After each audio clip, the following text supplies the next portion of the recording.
very grateful to the organizers for making this possible.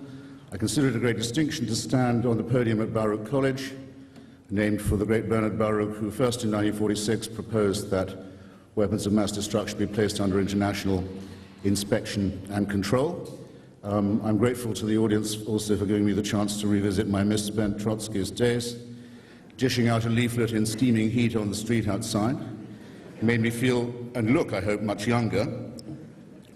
And we're also, of course, on this side of the House here to share with Mr. Galloway the ambition that his views and his record be much better known than they are. And most of you, I hope, will have the leaflet that details this, and those of you who don't, and those of you who are watching or joining us from other audiences can go to hitchensweb.com and download the whole lot, and I hope they will, and share it. An impression, I think, ladies and gentlemen, has been allowed to form and perhaps even to coagulate and to congeal that it is only those of us who support the regime change, the revolutionary change in Iraq, who have any explaining to do. I think that that assumption needs to be counted from the very beginning. If you examine the record of the so-called anti-war movement in this country and imagine what would have happened had its counsel been listened to over the last 15 and more years, you would have a world in which the following would be the case. Saddam Hussein would be the owner and occupier of Kuwait. He would have succeeded in the annexation, not merely the invasion, but the abolition of an Arab and Muslim state that was a member of the Arab League and of the United Nations. And with these resources, as we now know, because he lost that war, he was attempting to equip himself with the most terrifying arsenal that it was possible for him to lay his hands on. That's one consequence of anti-war politics. That's what would have happened. In the meanwhile, Slobodan Milosevic would have made Bosnia part of a greater Serbia, and Kosovo would have been ethnically cleansed and also annexed. The Taliban would be still in power in Afghanistan if the anti-war movement had been listened to, and Al-Qaeda would still be their guests. And Saddam Hussein, with his crime family, would still be privately holding ownership over a terrorized people in a state that's been most aptly described as a concentration camp above ground and a mass grave underneath it. Now, if I had that record politically, I would be extremely modest. I wouldn't be demanding explanations from those of us who said it's about time that we stop this continual capitulation to dictatorship, to racism, to aggression, and to totalitarian ideology, that we will not allow to be repeated in Iraq, the failures in Rwanda and in Bosnia and in Afghanistan and elsewhere. And we take pride in having taken that position, and we take pride in our Iraqi and Kurdish friends who are conducting this struggle, on our behalves, I should say.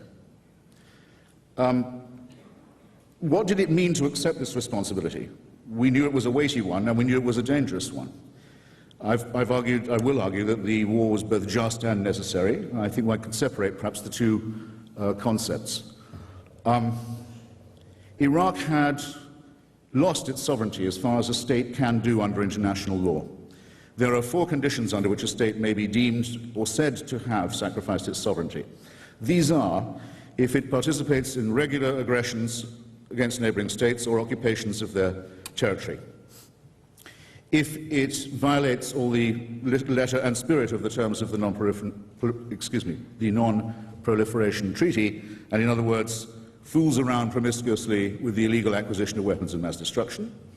Third, if it should violate the Genocide Convention, the signatories to which are obliged, without further notice, to act either to prevent or to punish genocide. And fourth, if it plays host to international gangsters, nihilists, terrorists, and jihadists. Iraq met all these 4 conditions repeatedly and demonstrated its willingness to repeat them on many occasions. Its sovereignty was at an end. It was under international sanctions. It was a ward of the international community. Its people were being starved in order to build palaces for their psychopathic dictator. And it was furthermore imploding as a state and as a society. The divide and rule policy of the Ba'ath Party had led to appalling ethnic and confessional hatreds within the country. An imploded state would have made these worse, and you know who would have invaded then. Turkey would have invaded to try and take Kurdistan. Iran would have invaded to support its extremist Khomeiniite proxies, and Saudi Arabia would have intervened in order to do the same favor for the Sunni and Wahhabist and Salafist extremists. As a matter of fact, all these three foreign interventions are taking place at present. All those three powers are trying to meddle in Iraq, but we're fortunate, as are the Iraqi people, that there is a coalition to hold the ring and to prevent it from becoming another Rwanda or another Congo, another vortex of violence and cruelty and destabilization and war. And this, I think, again, is a point to take pride in. It was the only responsible course. I'm willing at any point to take questions, and I'm sure I shall be invited to, about my own criticisms of and misgivings about differences with those who conducted and conduct this policy. But on these main points, it seems to me that there's very little room for debate. What are the... Oh, thank you.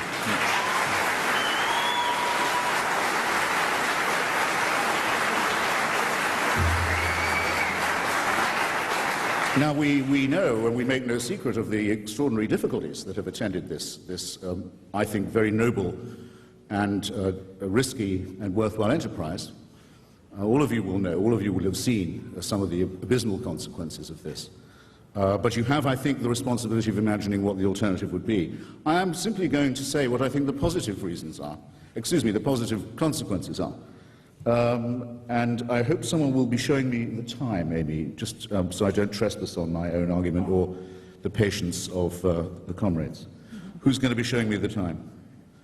You, okay. Will you let me know when I've got 3 minutes, say?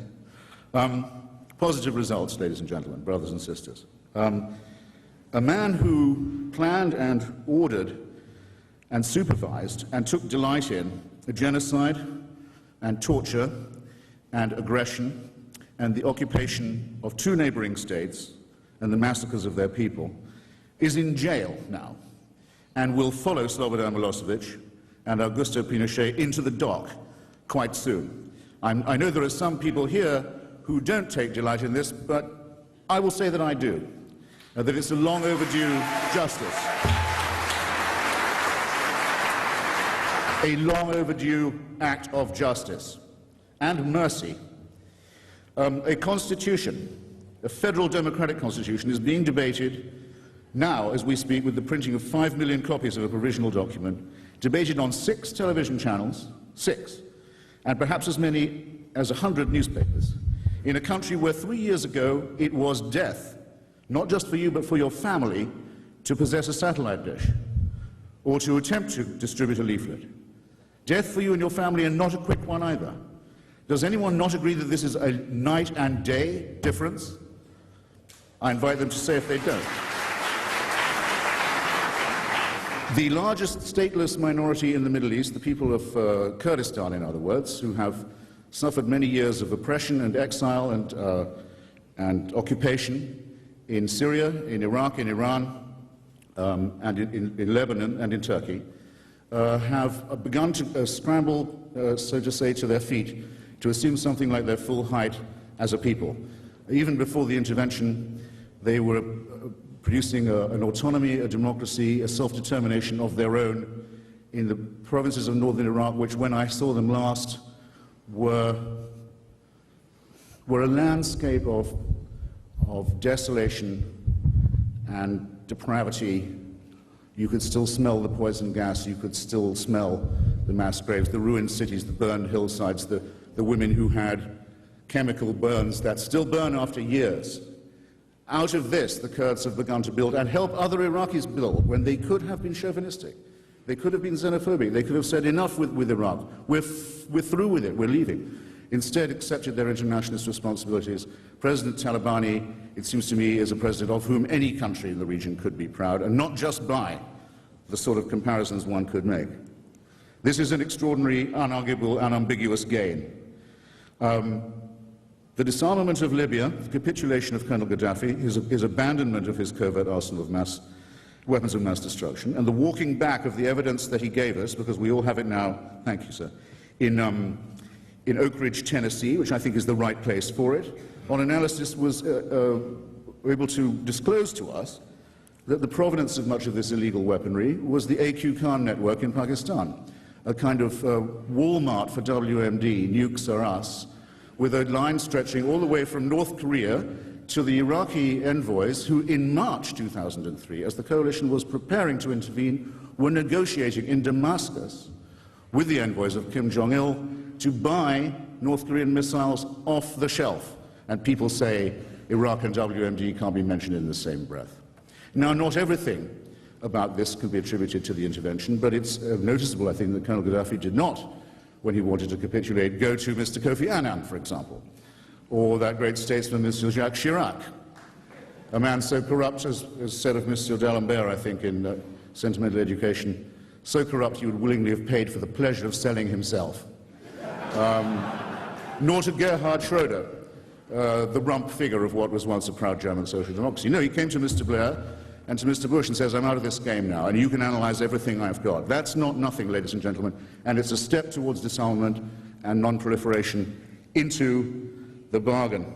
And then the spread, no less important, of the democratic impulse within the region. Not only is this being spread by the vector of the Kurdish people and their revolution, because as you will be readily able to find if you haven't read of it already, there have been demonstrations in Qamishli, the Kurdish main city in northern Syria, among the oppressed Kurds who suffer under the ossified theocracy of Iran, and of course in Turkey as well, to pick up the message that yes, liberation is at hand. These demonstrations broke out on the day that President Talabani was sworn in as president of Iraq. There's an unmistakable connection between them.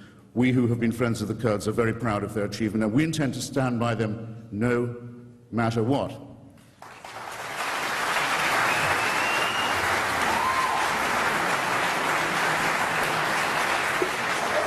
I will add that the moral leader of the Egyptian democracy movement, the man who has begun to break open the argument in Egypt, and who suffered a long period of imprisonment during this time and was written to by Nelson Mandela as Egypt's equivalent, has told me, and for quotation, that in his opinion, this new mood in the region would be unthinkable if it was not for the removal of the single worst tyrant who is present there. That's not nothing, as in point of testimony. That's from deep within the bowels of the Egyptian prison system, the man who is the moral hero of the democracy movement. He says, and I agree with him, and he's echoed by Anwar Ibrahim as far away as Malaysia, who is the Malay equivalent, and by the leader of the Socialist Party of Lebanon, Mr. Jumblat, have all stated publicly that this for them is the beginning of the end, the fall of the wall, as they put it. This, I think, is also something to take pride in.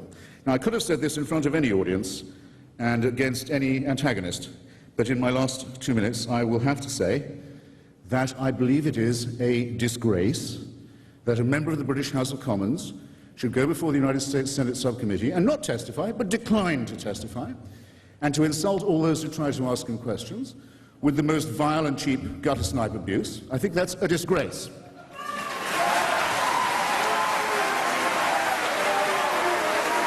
And I've got 1 minute. I've got 1 minute. And it is worse than a disgrace. If you... That's not coming out of my time. If you knew how you looked and sounded, comrades, when you do that, well, the cameras can take care of it. That's not coming out of my time.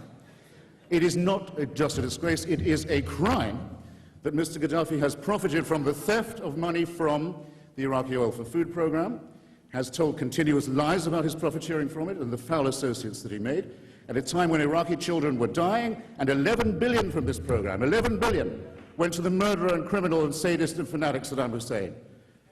How can anyone who's a business partner of this regime show their face in a city like this, and not content with it? Not content with it. Not content with it, he turns up in Damascus. The man's search for a tyrannical fatherland never ends. The Soviet Union's let him down. Albania's gone. The Red Army's out of Afghanistan and Czechoslovakia. The hunt persists. Saddam has been overthrown, and his criminal connections with him have been exposed. But on to the next. On the 30th of July, in Damascus in Syria, appearing, I've given it all to you in a piece of paper, in front of Mr. Assad, whose death squads are cutting down the leaders of democracy in Lebanon, as this is going on, to tell the Syrian people they're fortunate to have such a leader. The slobbering Dauphin, who they got because he's the son of the slobbering tyrant who came before him.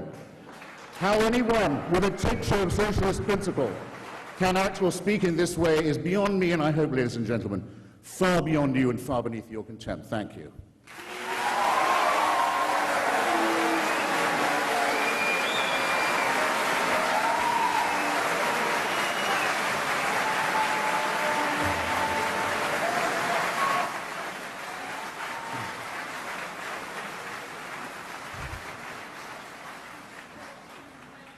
George Galloway, your response. Well, Chair, ladies and gentlemen, slobbering was the note that Mr. Hitchens chose to end on. I'm not sure that was wise. Bring it on. But I want to begin by praising Mr. Hitchens. In Dundee, my home city, at the annual delegate meeting of the National Union of Journalists, 25 years ago, the same Mr. Hitchens made a speech in which he praised me and the City Council for what he described as its brave act of twinning the city of Dundee with the Palestinian city of Nablus. He said... No. Must have been someone else. He said that it was... I didn't interrupt you, so perhaps you'll not slobber over my remarks. Someone else. You see, it was very important, Mr. Hitchens' support for the Palestinian people, and it was not easy in 1980. Only a few years before, the Palestinian resistance had seized the Israeli Olympic Games team in Munich and had committed what most people in the world described as an act of mass terrorism. Mr. Hitchens' courageous stand with groups like the Popular Front for the Liberation of Palestine, the hijackers of many an aircraft, the carrying out of many a military operation, was very significant because it was very rare. Equally, I want to thank Mr. Hitchens for the brave stand that he made against the war on Iraq in 1991. I want to say, and I've never had the chance to thank him for this, one of the magic moments of that great era was Christopher Hitchens on television with the gun nut Charlton Heston. When Heston was fulminating, desperate to get in there, desperate to attack, Hitchens told him to keep his wig on, and then he asked him, magically, to name 4 countries with a border with the country he was so keen to invade. And Heston, of course, could name none. That was important because it was very difficult to oppose the war against Iraq in 1991. After all, it was ruled by somebody called Saddam Hussein. It was governed by the Ba'ath Party, who continued to govern it thereafter. It was only 3 years since those chemical weapons that Mr. Hitchens could still smell when he was last there had been launched against the Kurdish people whom he will never leave alone. Only 3 years before Halabja had taken place.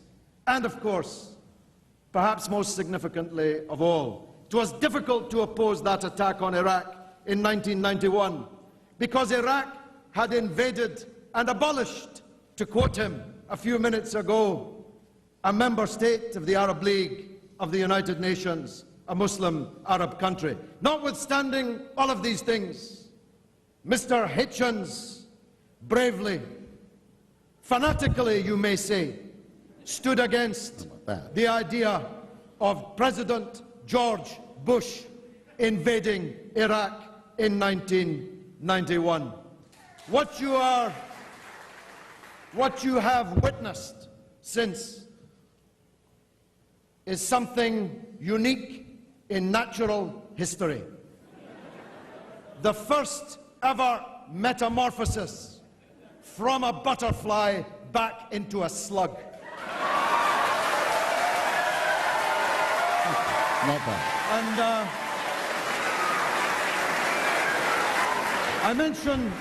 I mentioned slug purposefully because the one thing a slug does leave behind it is a trail of slime. Now, I was brought up by my father on the principle never to wrestle with a chimney sweep, because whatever you do, you can't come out clean. But you, Mr. Hitchens, are no chimney sweep. That's not coal dust in which you are covered. You are covered in the stuff you like to smear on to others. Not just me, with your Goebbelian leaflets full of selective quotation, half-truth, mistruth, and downright untruth, and the comments you made in your last 2 minutes of this speech. But people much more gentle than me, people like Cindy Sheehan, whom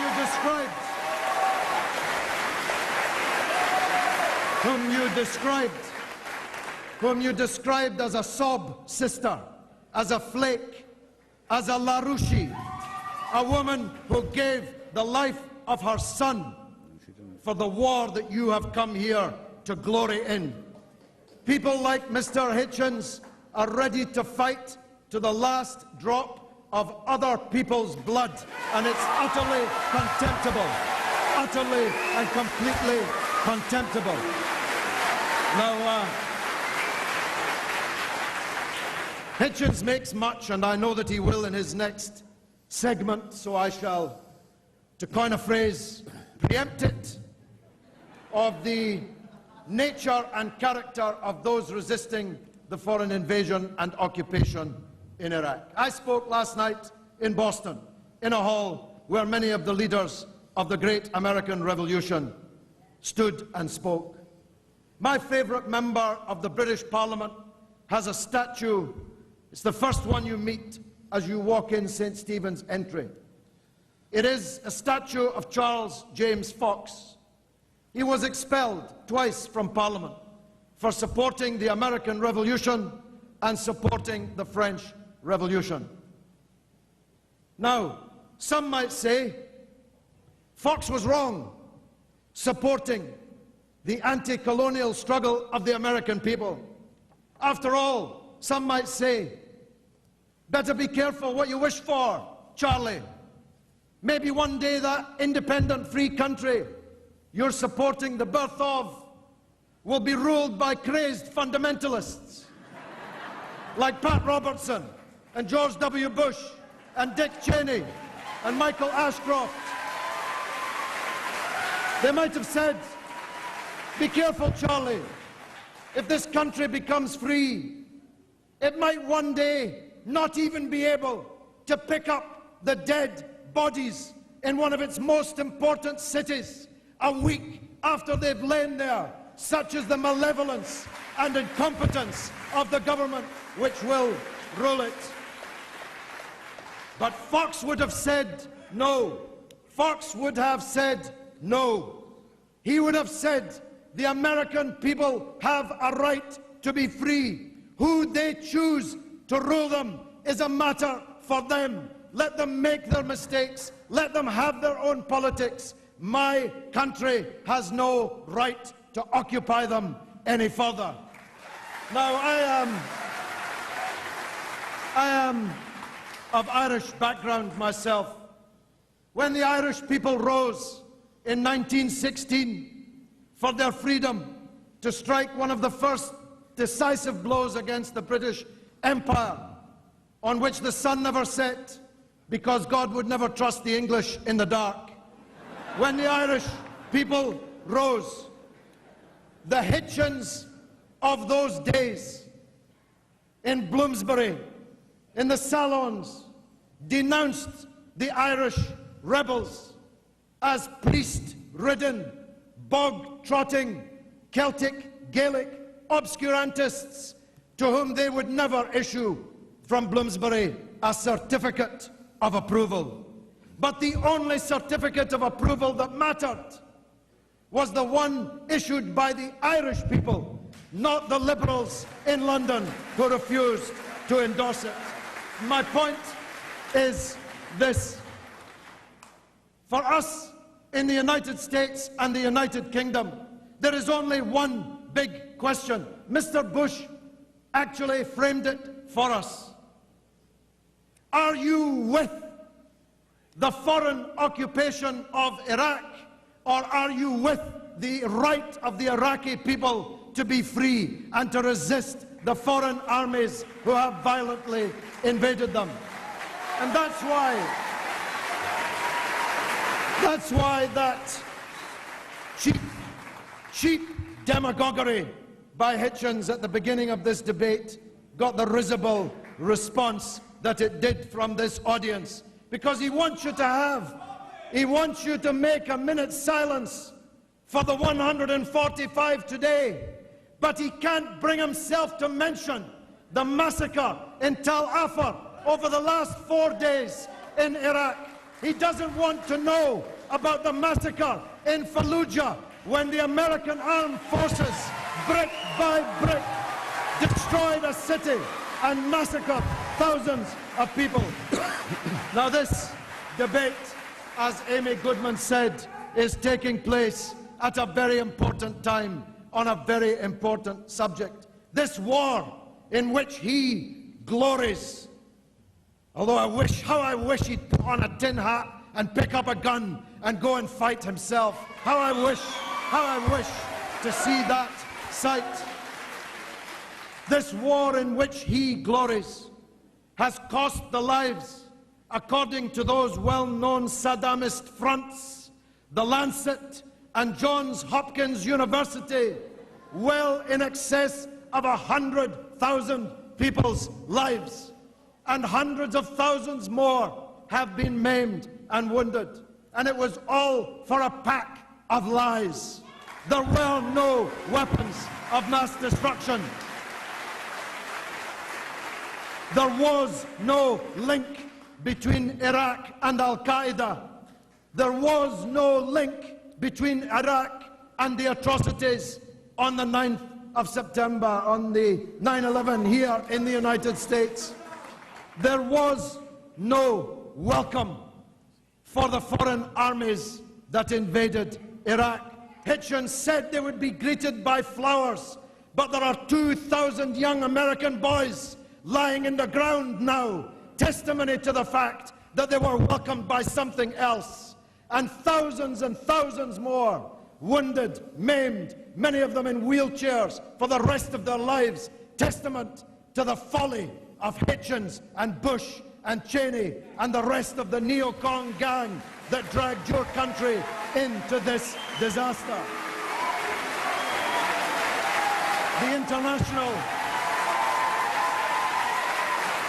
international legal and political system has been defaced and disfigured. The world has been made a more dangerous place, not just for us, but for our children and their children, for generations to come. The world has been made a more dangerous place. Hitchens asked us to believe that hundreds of thousands of Western soldiers invading a Muslim country would make less Islamist fundamentalism. He asked us to believe that devastating Iraq and making a Yugoslavia on top of the world's biggest oil field would make the world a safer and more stable place. There is scarcely a sentient being in the land who any longer believes that the war on Iraq was either necessary or just or a good idea.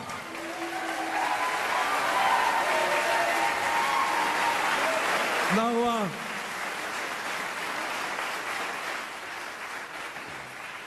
you may very well ask why so many people wanted to come in here and watch and listen to two British guys debating in the United States of America about a war far away.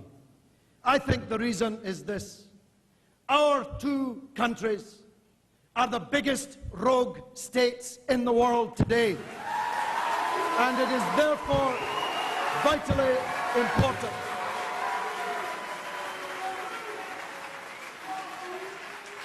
It is therefore vitally important that those who oppose the crimes of our governments on both sides of the Atlantic link hands, link arms, stand shoulder to shoulder until we've rid the world of George W. Bush and Anthony Blair, once and for all. Thank you very much.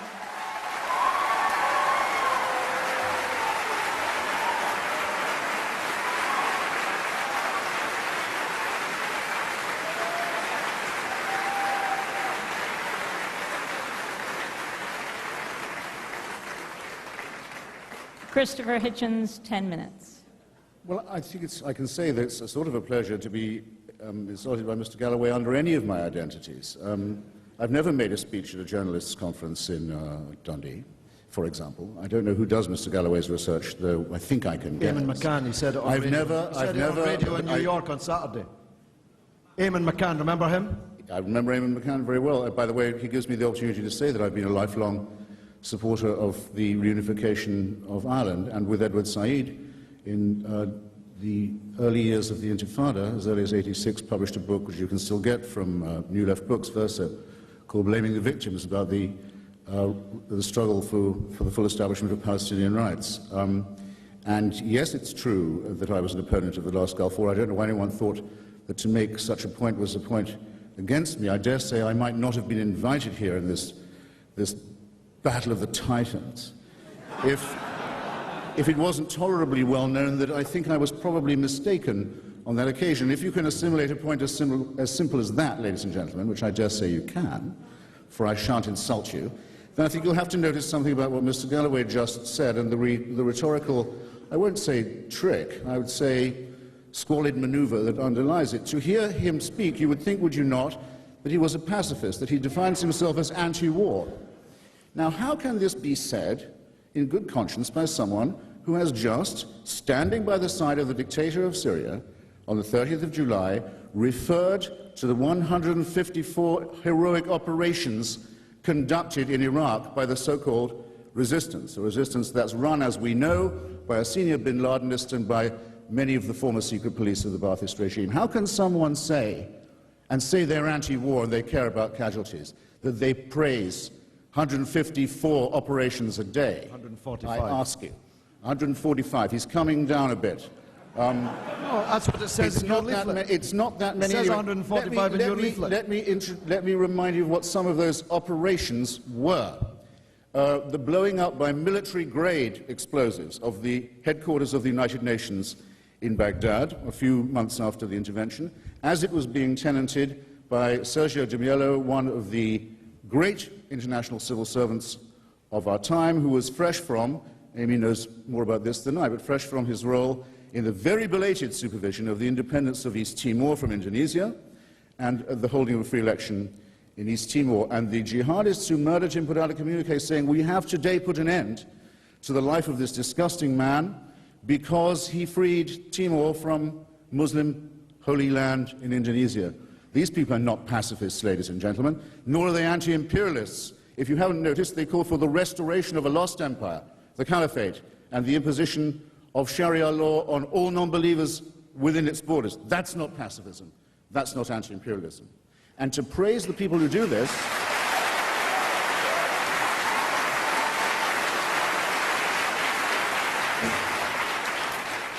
to sully the name of Charles James Fox, ladies and gentlemen, with such a squalid enterprise of brigandage and conquest is truly revolting. It's almost as funny as Michael Moore saying that the Zarqawiyite resistance in Iraq is for him the same as the Minutemen of the American Revolution. There comes a point, and I think it's come by now, where what people say is self-discrediting, requires no more comment from me. Some of this is funny, okay? Some of it simply shows that the people on the other side of this house are not serious. The cheap laugh and the easy joke will do for them. Of course it's funny that the authoress of the Vagina Monologues puts Mr. Galloway on the campaign trail with Jane Fonda. Who can't laugh at that?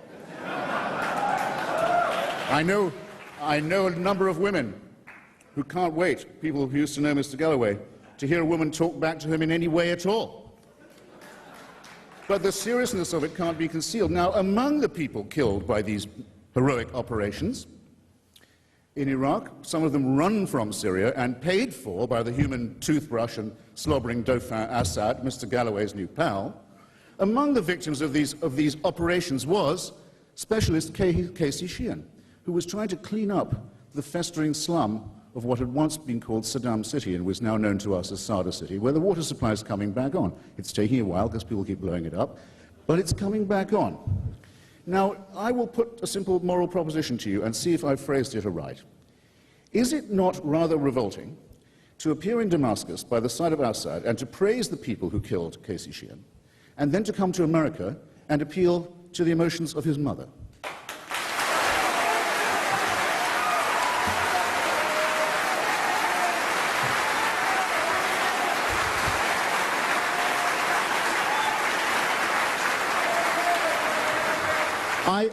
I say sincerely, I didn't think it could get as low as that. And yes, I did criticize the luckless Mrs. Sheehan because she had made a very unfortunate political statement suggesting that she agreed with Mr. bin Laden that George Bush was the murderer of her son, which is not.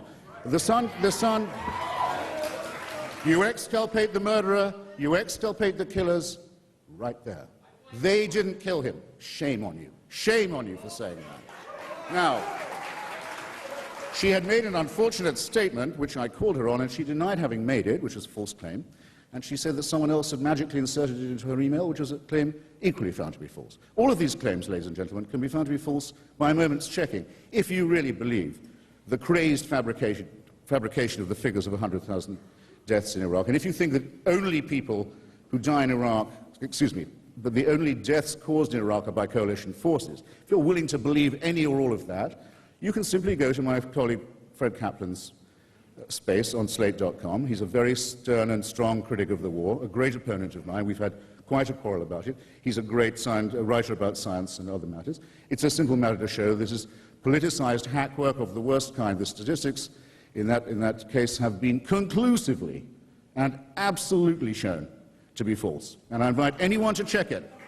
Everything I say has at least 10 pages of documentation which I'm willing to share behind it. And you will have your chance to challenge me and ask questions to Amy. Now, I believe that that's really all I particularly need to say, except, don't clap that fast, that's cruel, that's mean. Except to say this about the question of who's who in this war. Iraq is not being occupied by President Talabani. President Talabani was born there. He's had to move a few times. He's seen his villages destroyed and his home bombed and his family shot at and murdered and so on. He's not occupying Iraq. President Talabani is, in fact, a leader of the Patriotic Union of Kurdistan, which is the corresponding member organization of the Socialist International. It is the Iraqi member party of the Socialist International. The Iraqi Communist Party, a party with a great record of bad politics but good civil struggle in Iraq, and with great organization among the women and trade unionists and journalists and workers of the country, has, of course, been a member already of the provisional government and is campaigning enthusiastically in the elections. There are probably some people among you here who fancy yourself as having leftist revolutionary credentials. In fact, I can tell that you do from the zoo noises you make. and the scars you can demonstrate from your long underground twilight struggle against Dick Cheney. But while you're masturbating in that manner, the Iraqi secular left, the socialist and communist movements, the workers' movement, the trade unions are fighting for their lives against the most vicious and indiscriminate form of fascist violence that any country in the region has seen for a very long time. And the full intent of that was, and I'll say it directly, yes, in Fallujah, was to establish a Taliban regime and a safe house for al-Qaeda in Fallujah. That's what we were facing. You think you could fight that without casualties? You're irresponsible. You're ahistorical. We take, on this side of the House, without conditions, we take our side with the struggle of the Iraqi democratic and secular left against fascism. We make no apology. Those who have betrayed their own party, Mr. Galloway had to be expelled from the great labor movement of which I'm myself still a member, because of advocating the shooting, publicly advocating jihad against British troops, now turns on the Iraqi left and wishes them well, wishes and argues and hopes for their defeat by an onslaught which would make Afghanistan seem like a civilized country. What two positions can one take about this? I invite you to consider, ladies and gentlemen, and consider carefully, and thank you.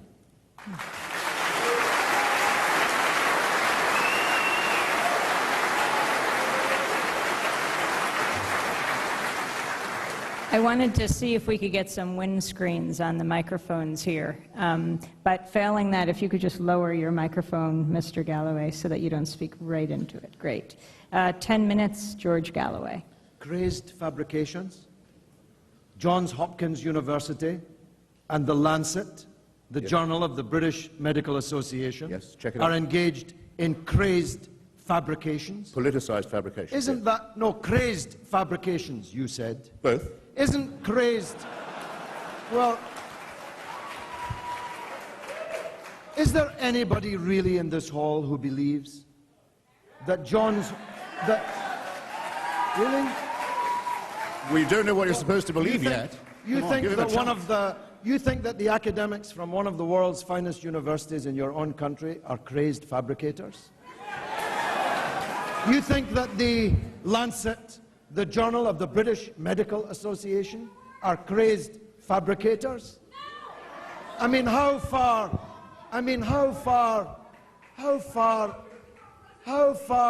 has this neocon rot seeped into your souls? How far? Get it.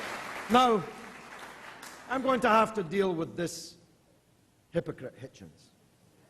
He talks about the death of soldiers in an occupation army at the hands of those resisting them. He supported the Algerian resistance in its bitter battle against French occupation, which cost 1 million lives. And he supported the FLN, who conducted the most bitter, unremitting, unrelenting military struggle, which would today be described, and was then by the French described, as terrorist. And when Ahmed Ben Bella, the leader of the Algerian Revolution, was asked why he was placing bombs in baby carriages and leaving them in the souk to explode amongst the French forces and their collaborators, he answered, if the French will give us some of their helicopters, some of their aeroplanes, we will give them our baby carriages. Isn't that the same situation today? That Mr. Hitchens' friends are the ones with all the tomahawks, all the Apaches. Isn't it odd that they should choose as the names of their weapons the totems of the Native American population that they remorselessly massacred in centuries gone by? The Iraqi people have only themselves with which to fight this foreign occupation. This hypocrite crying tears for the American army in Iraq supported the struggle of the Vietnamese people from the first to the last, as they killed 58,000 American soldiers in Vietnam.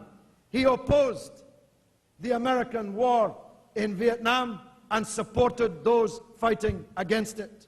Today, he supports the American occupation of Iraq and seeks to slander those fighting against it. Now, there are Al-Qaeda elements in Iraq. Whose fault is that? Who brought them there? How did they end up in Iraq? There were no Al-Qaeda in Iraq before Bush and Blair attacked it. And now every Islamist in the world is either on his way or dreaming of being on his way, descending like spores of anthrax on the gaping wounds in Iraq created by your war. And I'll tell you what, they'll then spill around the world, spreading their jihad exactly as his new, or rather old, friends in Afghanistan did. The Arab Afghans who were sent by the American administration to Afghanistan in the 1980s became Al-Qaeda in the 1990s and into the 21st century. So, Mr. Hitchens' policy has succeeded in making 10,000 new Bin Ladens. He and his friends Sorry about that. have deepened. I didn't mean to do it. Have deepened the swamp of hatred out of which these Islamist fundamentalists are climbing. You see, well, somebody laughs. You may think that those aeroplanes in this city on 9/11 came out of a clear blue sky. I believe they emerged out of a swamp of hatred created by us. I believe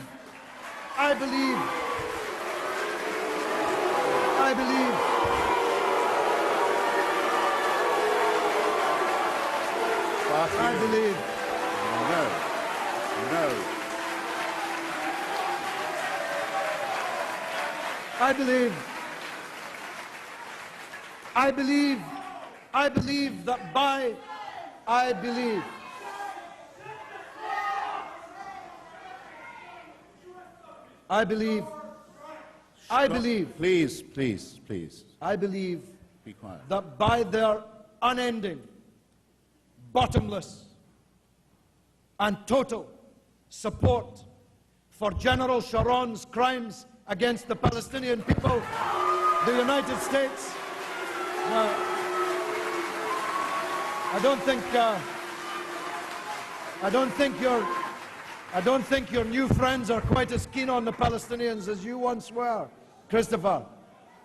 I believe that by propping up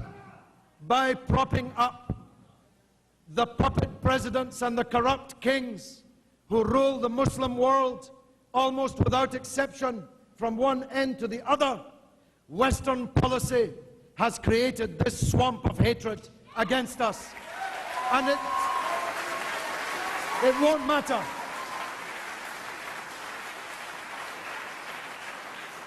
It won't matter how many fly swats we invest in, how many Patriot Acts we pass, how many anti-terrorist measures we pass.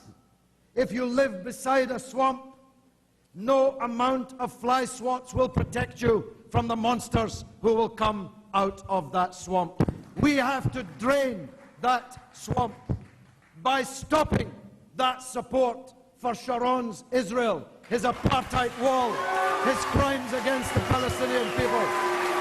We have to stop. You see, I tell you, there's not many supporters of the Palestinians in your ranks tonight, Mr. Hitchens.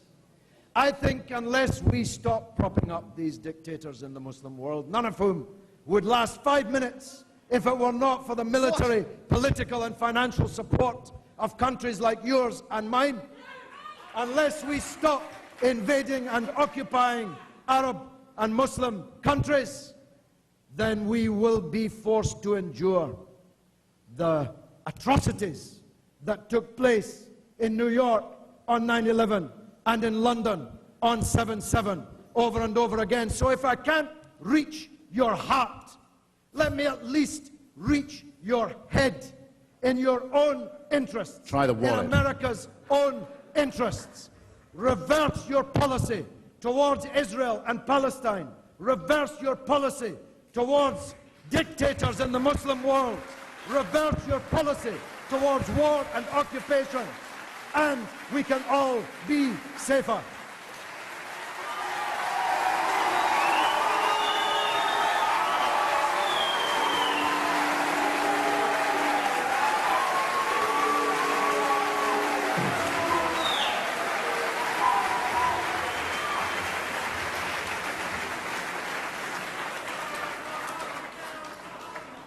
Christopher Hitchens, 5 minutes. Oh, I had no idea. That was the appeal to the cerebellum, that last bit, was it? Well, okay, you'll forgive me for pausing. I was waiting for the next shoe to drop. Now, I'm beginning to find myself a little overwhelmed by Mr. Galloway's compliments. I don't know where he keeps coming up with them from. It's true he did once say of me that I was the greatest living English man of letters and polemicist, and I was grateful. I could have wished it wasn't published in a newspaper nostalgic for the rule of Brezhnev, but you take your compliments where you can, and I might add that if anything ignited the hatred and violence that has so come to preoccupy us in the Muslim world, I think the invasion by the Soviet Union of the entire territory of Afghanistan, its virtual annexation as a country, and the certifiable and provable massacre of many tens of thousands of Afghans, as well as the insult to their religion, is probably a better candidate than the holding of a free election in Iraq as a provocation. But you see, there will always be bloody fools who think, yes, of course, now you look at the situation in Gaza, it makes perfect sense to commandeer a plane load of civilians and smash it into a building full of civilians. Why hadn't I thought of that before? I think you may have noticed, Mr. Galloway, that you picked the wrong city to say that in.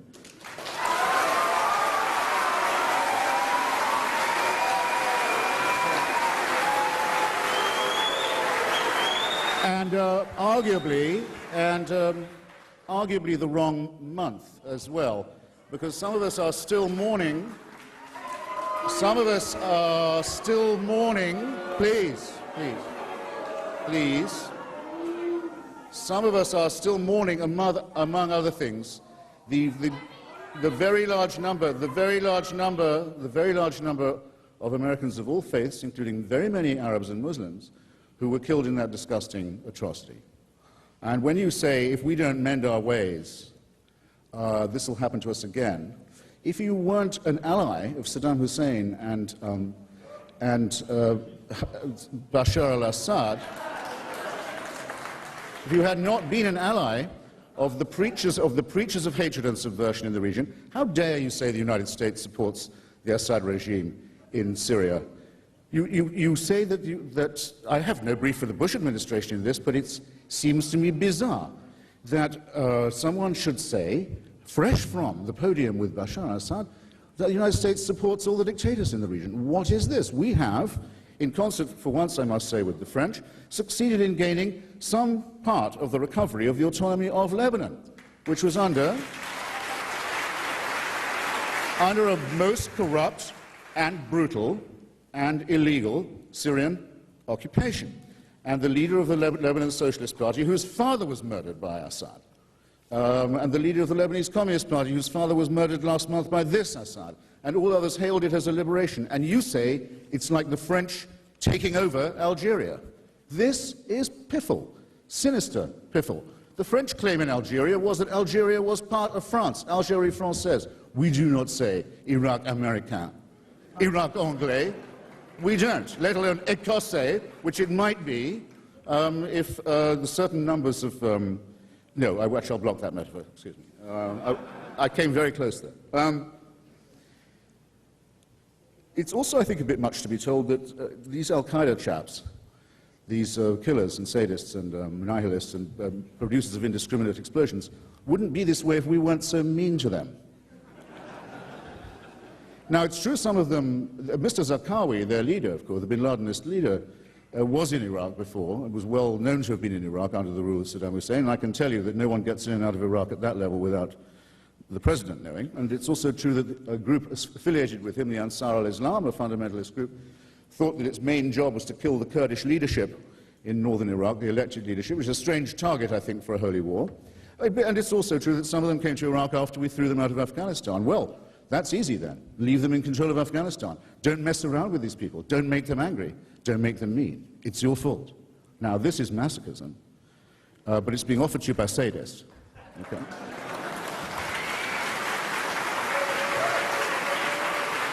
And someone who hasn't answered my question and my challenge. I said in round terms when I opened that this is not just a matter of which of us can be the rudest, because I already conceded that to Mr. Galloway. Or which of us can be the most cerebral, because he's already conceded that to me. But I said that there's a further grudge between us, which is this. I say that Mr. Galloway discussed the allocation of oil for food profits that stole directly from the Iraqi people and that helped to corrupt the scheme and program of the United Nations. I say he discussed that personally with Mr. Tariq Aziz in Baghdad at least once. And if he will put his name to an affidavit that formally denies that, we can have done with this business. But if he does not, it's going to haunt him on every stop of this tour and all the way back to England and everywhere he goes to raise the flag of jihad in the Middle East. This I promise you. I promise you. George Galloway, 5 minutes. Bring me the affidavit, I'll sign it now. Very It's a good. complete lie. It's a lie like the other lies on your leaflets that you were handing out like an idiot on the street before this meeting. It's a lie. Buy my book. If you don't want to buy it, go to the website of respectcoalition.org and read it. I've already dealt with this. It's a lie. Nobody ever discussed oil allocations with me. Not Tariq Aziz, not anybody. I've already said it under oath, never mind an affidavit, No, you've not. under oath on pain of imprisonment in front of the US Senate. Word That pass. smokescreen will not wash. You want me to run through the dictatorships you're supporting? Do you want me to Yes, run? sure. Yeah. Yes? Why not? Well, that is masochism. That really is masochism. You Well, want me to run through the dictatorship in Saudi Arabia? Yes, get on with it. No. Do you want me to deal with the dictatorship No. in Saudi Arabia, the prison state? Do you want me to run through the family business more Corleone than Sainsbury's that runs Kuwait? Do you want me to run through the dictatorship in Egypt? He has the gall to claim the election in Egypt as a fruit of the massacre of hundreds of thousands of people in Iraq. Hosni Mubarak got more votes in the so-called free election last week than he got in the election he admitted he rigged 6 years previously. And you want to call that democracy? You talk about democracy in Lebanon, your Cedar Revolution.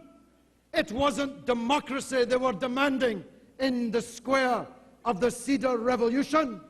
If there was democracy in Lebanon, Sheikh Nasrallah, the leader of Hezbollah, would be the president of Lebanon. But he can't be. Very interesting. He can't be the president of Lebanon. Very No Muslim can be the president of Lebanon. You've got to be a Christian to be the president of Lebanon, even though only 20% of the population of Lebanon are Christians. And how did that come about?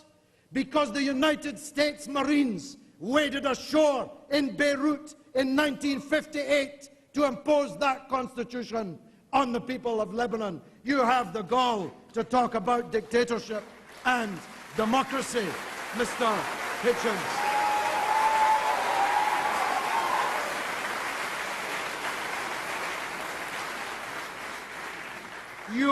And you have the gall to talk about corruption in the Middle East. Your president and his father are complicit to the tune of millions and millions of pounds in the corruption of the Arabian Gulf, in Saudi Arabia, with the Carlyle Group, with secret Saudi investment in the failed business enterprises of George W. Bush. And you, a former Trotskyist, wrote in the newspapers that you were backing the re-election of George W. Bush, Dick Cheney, Donald Rumsfeld, and the rest of this gang. You should be ashamed of yourself, but you're not. But I'm not. But you're not. But I'm not.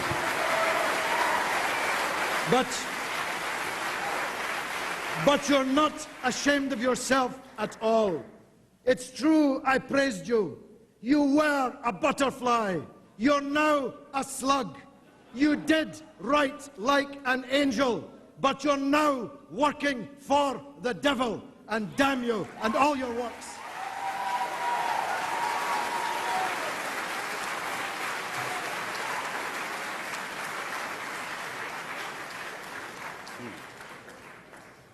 Well, that concludes the first part of this debate. Now it'll be a little more freewheeling. I ask you not to speak over each other, but you can go back and forth more. I'd like you each to think of a question you'd like to ask the other. But I'd like to start by asking Christopher Hitchens. You began today by talking about the evils of Saddam Hussein. That, though, was not the main argument of President Bush in invading Iraq. It was weapons of mass destruction and links to al-Qaeda. Would you say that he engaged in a systematic campaign to deceive the American people and the world? To your first point, you see, it used to be said, oh, well, Bush only, in the first Gulf War, Bush Sr., he only cared about the removal of Saddam Hussein from Kuwait. He didn't care about the Iraqi people or the Kurds. He only pretended to. And the UN resolutions only allowed him to do Kuwait, and fair enough. But so whatever you do, you're going to be accused of not giving out your full agenda.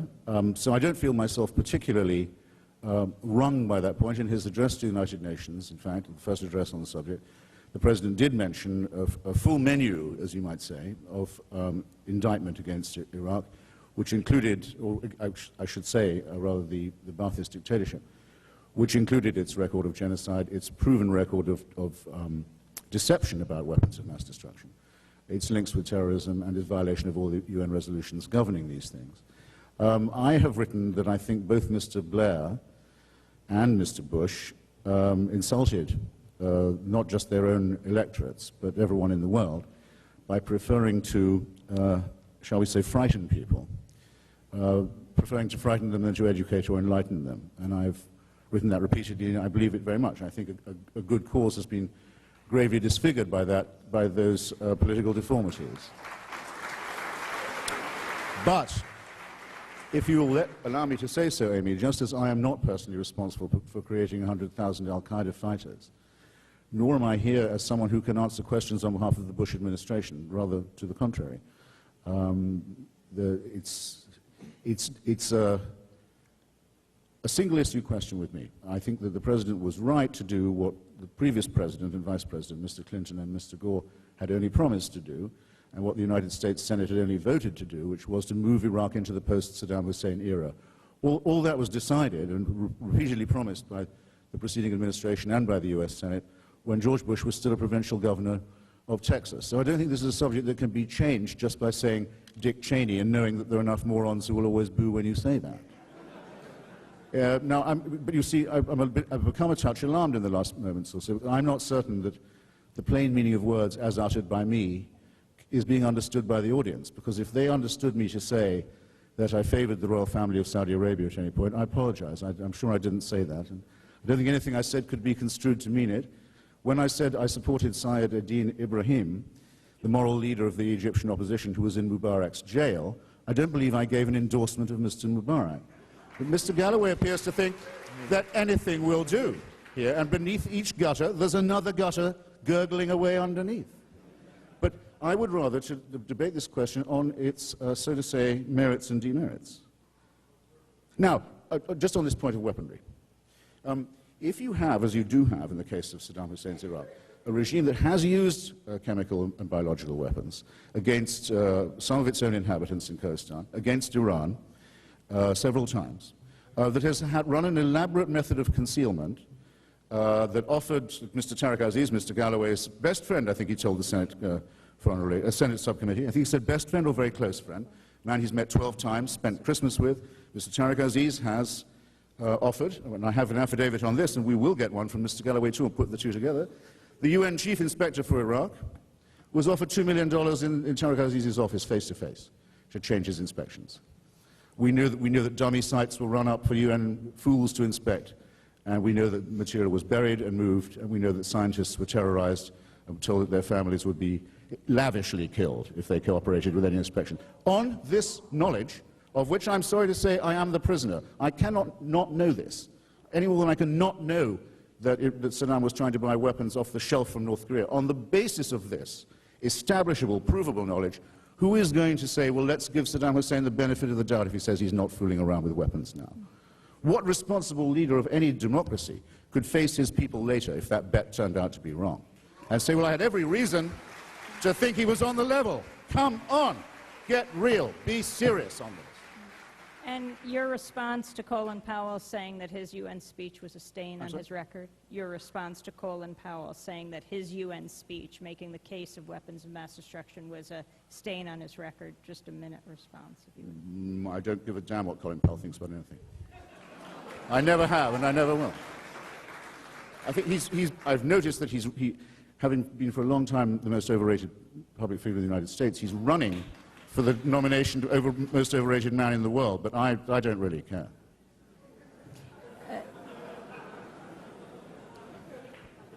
and you can't make me. George Galloway, Saddam Hussein currently sits in jail. Do you think he has committed any crimes, and if so, what?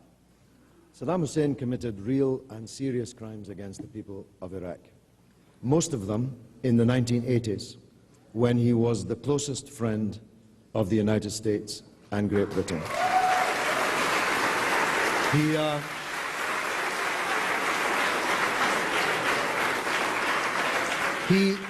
He invaded Iran at the behest of the United States and Britain in a war which killed 1 million people on either side, a war in which chemical and biological weapons were used by both sides, sold to both sides by countries like Britain, America, and West Germany. He killed, massacred Kurdish people in Halabja. I was one of those who demonstrated against it. Mr. Tony Blair, nor any of his cabinet, participated in any of those demonstrations. Because then, the Ba'athist regime in Iraq, against whom I was resolutely and actively involved, were the best friends and customers of the then allies, the United States and the United Kingdom. Saddam created a killing field in Iraq. Like all dictatorships, see, one of the Goebbelian tricks that Hitchens has performed this evening with his little leaflet is to try to give you the impression that in my book, I'm not the only one. I come out in favor of Saddam Hussein. In fact, I denounce him in the most withering terms. But you wouldn't get that from the leaflet that Hitchens has given out this evening. So, not only do I think that Saddam Hussein committed real and serious crimes against the Iraqi people, I said so at the time he was committing them. I was denounced for saying so at the time he was committing them as a communist troublemaker, disrupting the profitable relations between Iraq and Britain. Amy, I'm sorry, I have to. I know we're supposed to take it in order, but I think you would think less of me, ladies and gentlemen, if I had no reply to that. Well, I'll reply to you then. See what, by all means, let's see how this goes. Mr. Galloway claims that at a certain period in the 1980s he was supporting Iraqi Democrats and protesting against Saddam Hussein, knowing what he was capable of, knowing what he had done, knowing the genocide, for example, committed in Kurdistan, and knowing of the aggressions and the chemical weaponry that had been deployed in Iran. He says he knows that. I've had the opportunity to check with the woman Anne Clwyd, this very distinguished member of the Labour left in the British Parliament, who was the chairman of the relevant organisation, the Campaign for the Restoration of Democratic Rights in Iraq. She says she has no memory of Mr. Galloway's participation, but let's say that we take his word for it. It means that when he went, having said that he thought that Kuwait was part of the Iraqi motherland, to greet Saddam Hussein in 1994 in Iraq and to salute him for his courage and his indefatigability. You're lying and his, again. Your nose is growing. He went and to take his side again, it meant that he went on his own evidence. He went in full knowledge of the fact that he was dealing with a murderer and a monster and a dictator. So the pit of exculpation that you attempt to dig, Mr. Galloway, has just swallowed you up, and the record will show it. Yeah. But George Galloway. See, but you opposed the war in 1991 in the full knowledge of what had happened at Halabja just 3 years before. You're the one who went on television denouncing President Bush for his plan to invade and destroy the regime of Saddam Hussein. You are the one who did it. I saw you with my own eyes. Yes, I was there I saw too. your lips moving. I was there too. I saw the words tumble out. Yeah. Keep your wig on, you told Heston. Name 4 countries around the country of Iraq that you're so keen to attack. You were in completely full knowledge, even better knowledge, because it was even fresher. In 1991, the nature of the Saddam regime. But you were against the invasion of Iraq in 1991, presumably because you calculated that a tin pot dictatorship in one country in the Arab world was one thing: unleashing the right of big superpowers to invade and occupy other people's countries without legal authority, without judicial permission of the authorities, political and legal, in the world, was an even bigger danger. Even bigger danger. I was a small fry in 1991. Nobody in America was watching me on television as I was watching you on television in America and cheering you for your foresightedness, for your wisdom, for your subtlety in knowing that sometimes in life you have to choose between bad and badder. Sometimes in life you have to choose between evil and more evil. That's what you did in 1991. The only difference between us is that on the road somewhere, Damascus, I would say, yeah. I don't know where. Be careful. I don't know what it was, whether it was Vanity Fair or whether it was the lucrative contracts that you've landed since, but somehow you decided in 2003, maybe it was the whiskey, somehow you decided in 2003 to take a line that was the complete opposite of the line you used to take. Now you want us to gloss over that point. No, not at all. You say, well, yes, you did. You said, I can't understand why so much time was devoted to this point. Were you lying then in 91, or are you lying now? Please. Were you wrong in 91, or are you wrong now? If you were wrong in 91, how should we believe you're right now in 2005? If you're capable of such drastic, dramatic, erratic swings from being in favor of a devastating war to being against a devastating war to being in favor of the liberation struggle in Algeria and Vietnam and Ireland, but against the liberation struggle now in Palestine and Iraq. If you're capable of such dramatic, almost, if I can use the word that you used earlier, crazed shifts of opinion, how can anybody take you seriously? Well,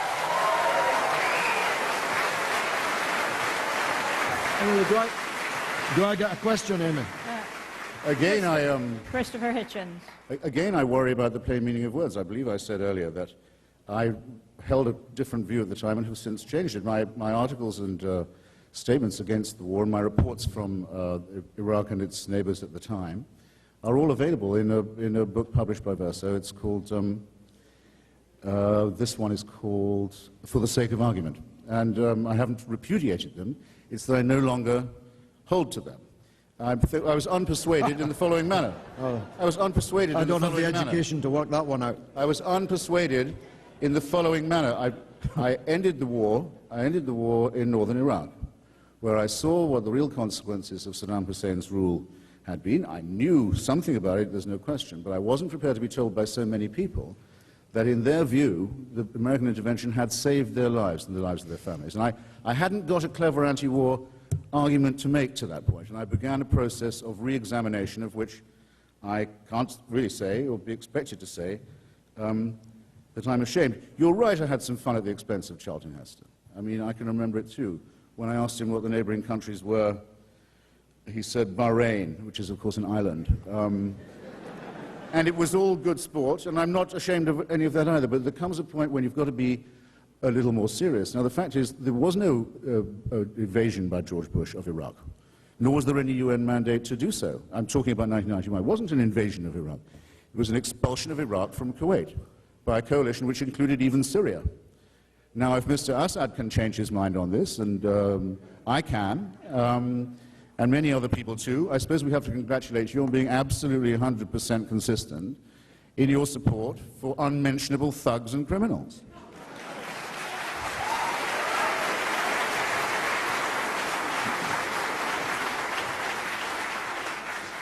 What about the issue of a timetable withdrawing from Iraq or withdrawing immediately or not withdrawing? Let me first put the question to George Galloway. What do you think needs to happen today? Well, Mr. Hitchens says that you have no intention of an Iraq Americana.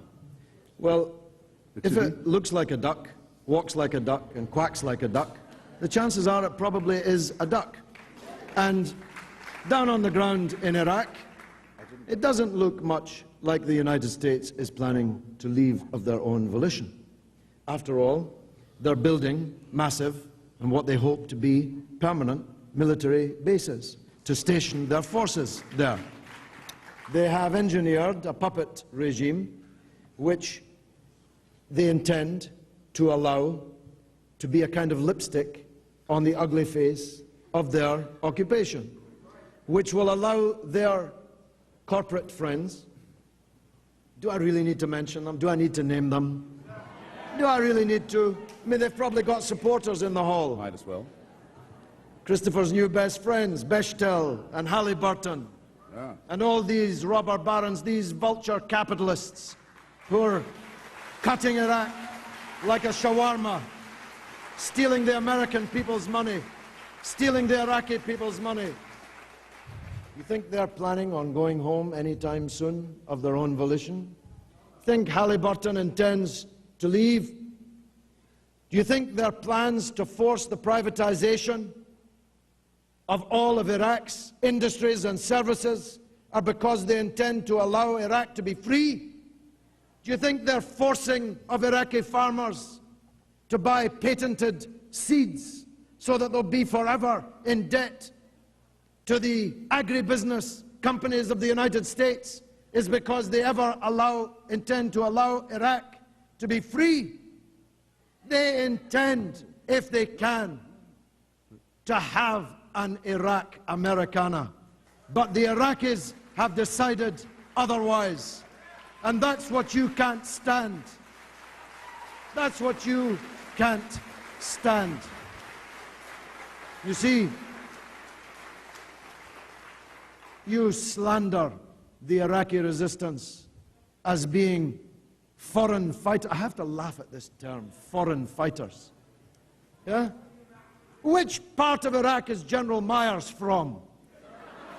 Which part of Iraq are the British and American generals from? The most foreign fighters in Iraq are wearing British and American uniforms in Iraq.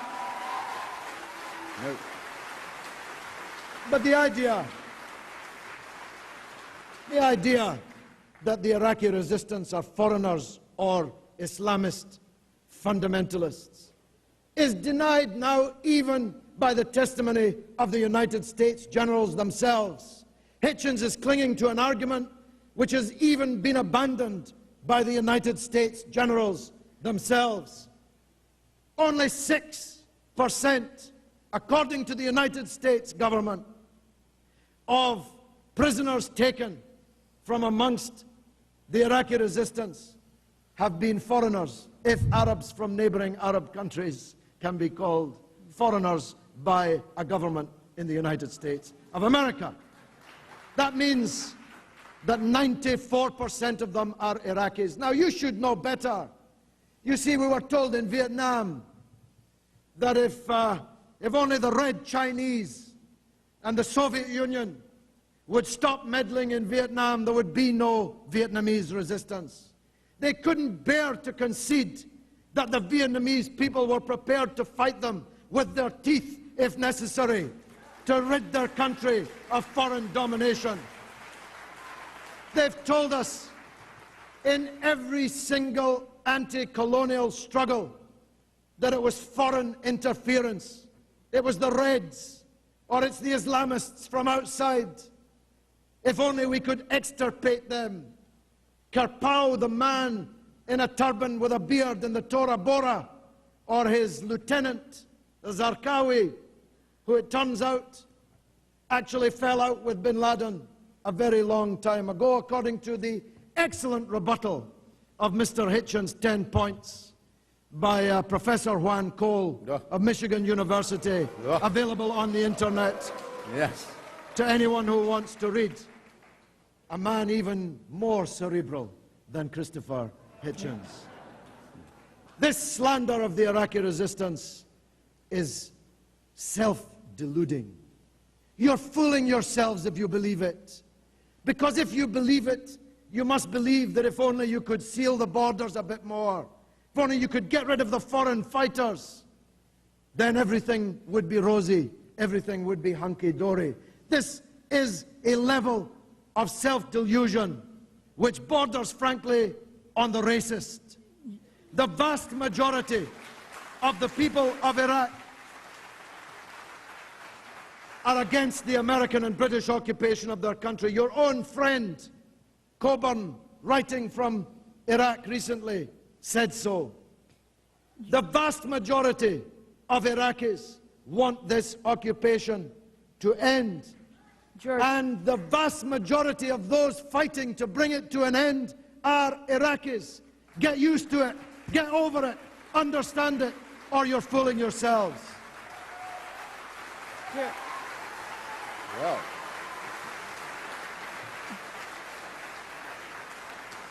George Galloway, with one word, do you think the U.S. and British forces should be withdrawn immediately? Not only do I... Only a word. Only a word. You want one more? Yes or no? Oh, yes. Okay,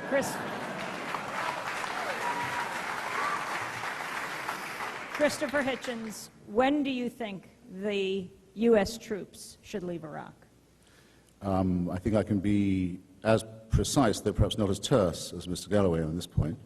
And I should thank him, by the way, for eliciting, or allowing me to elicit, or you, perhaps, ladies and gentlemen, to elicit from him what I feared, but didn't hope, but in other words, a full declaration of support for the campaign of sabotage and murder and beheading that has taken the lives of brave journalists, demolished the offices of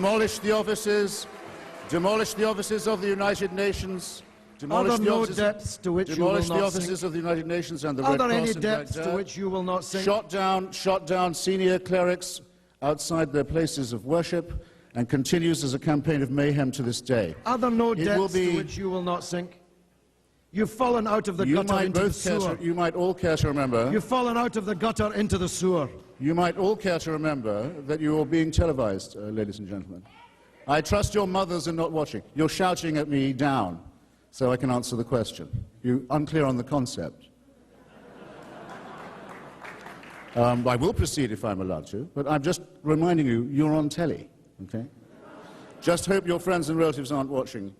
Now, a campaign of mayhem and sabotage that was most obviously directed, and here's where I want to move to my point, in February last, against the only attempt that Iraq has ever seen to hold a national election to provide a parliament, a constitution, and an elected government. Now, what are the odds, do you think, that those who are blowing up the offices of the UN and who recently shot down a senior Sunni cleric in Baghdad because he too wants an end to the occupation, but he asked his congregation to vote in the upcoming elections, what are the odds that these people represent the secret silent majority in Iraq, as, say, the FLN did in Algeria? Well, let's just do some relatively simple arithmetic. In the 3 Kurdish provinces of Iraq, there is really not a single sympathizer either of the Ba'ath Party or of Al-Qaeda. It can be taken as a certainty that we know at least 20% of the population consider this resistance to be a fascist pest and have committed their heroic armed forces, because there is a rebel army in Iraq. There is a people's army, there is a guerrilla force in Iraq. It's called the Peshmerga. It's the People's Liberation Army of Kurdistan. And it fights on our side. And we at last, because Mr. Galloway is right that our policy in the past has been heinous, we at last fight on their side too. Excellent. Now, very well, moving right along. It is admitted, I don't think it's even denied by the egregious figure of Professor Cole, who's never set foot in the region, though claims to speak Farsi and various other languages. I don't believe it's denied even by him, and he changes his mind on these things about once a week, that Ayatollah Sistani, Grand Ayatollah Sistani, is considered by the majority of the Iraqi Shia to be, let's say, at least their spiritual leader. If it had been up to Grand Ayatollah Sistani, and if you like, if it had been up to my advice too, Mr. Paul Bremer would have had to call elections much earlier than he did, and so he should have done, and make a transfer of sovereignty much sooner than he did, and so he should have done. But we have no reason to doubt that the forces that favor this transition to a federal democratic system in Iraq, where no one group rules by violence or terror or by dictatorship, where there is federal and local autonomy, and where disputes are not settled by violence, is favored by the latent majority of the Iraqi people. Because if it's not so, it's very easy for them to participate in the vote. And what they do instead is they try and sabotage it. I think that's a very eloquent campaign that's being run by Mr. Galloway's heroic resistance now, to stop these elections from happening, to speak to the people, the terrified people who've been through 3.5 decades of war and fascism and terror, and never give them a moment to breathe, never give them a moment's freedom from fear and intimidation. Shame on the people. Shame on the people who call this a liberation movement.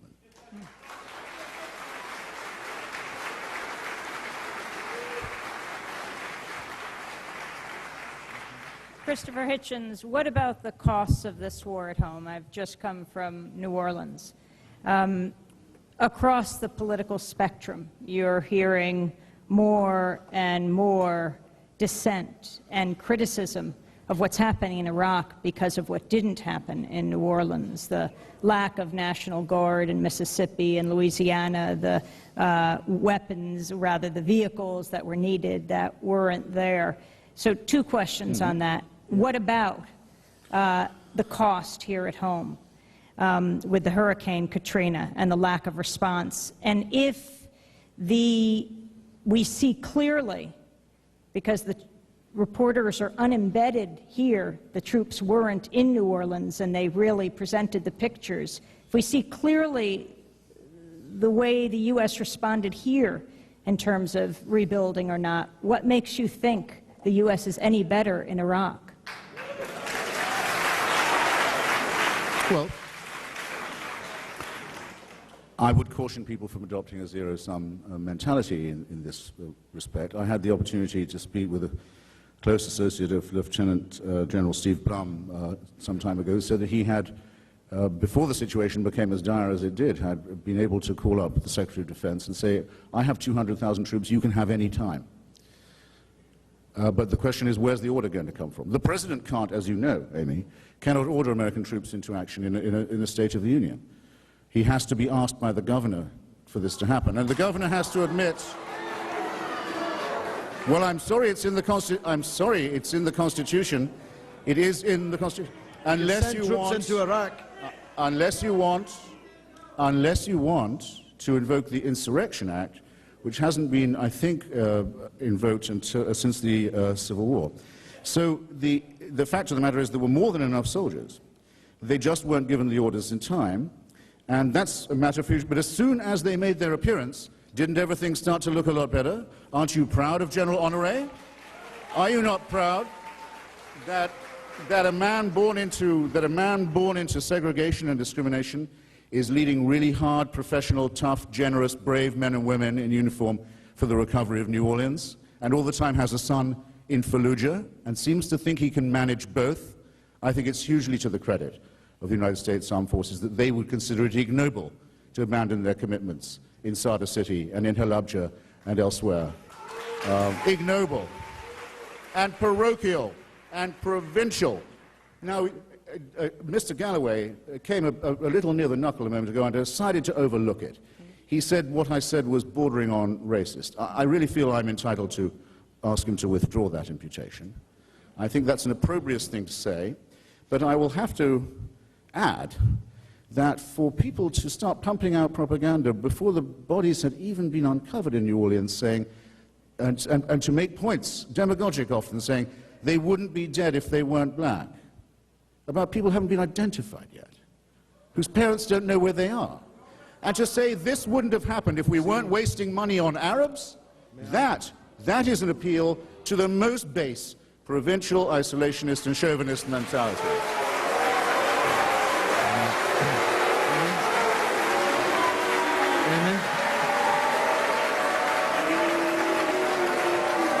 You're on TV. Galloway. You're all on Amy, TV. I'm so glad, Mr. Hitchens, gave that answer. You see, this is where it ends, isn't it? You start off being the liberal mouthpiece of one of the most reactionary governments this country has ever seen on the subject of war.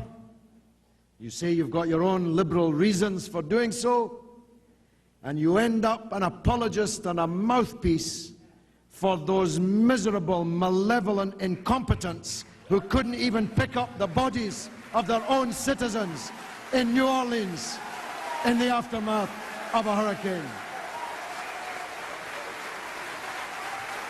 That's where it ends, Hitchens. That's where it ends. You end up a mouthpiece and an apologist for the Bush family, whose matriarch. You want to talk about racism? What about Barbara Bush? What about Barbara Bush, who took a look at the poor, huddled masses in the Astrodome and told us they'd never had it so good, who told us they were better off than they'd ever been, underprivileged people now in an Astrodome, the only problem with whom, she said, was that so many of them wanted to stay in Texas. You know, Hitchens, you're a court jester. You're a court jester. Not at Camelot, like other ridiculous former liberals before you, but at the court of the Bourbon Bushes. Barbara Bush, the Marie Antoinette of modern-day American politics.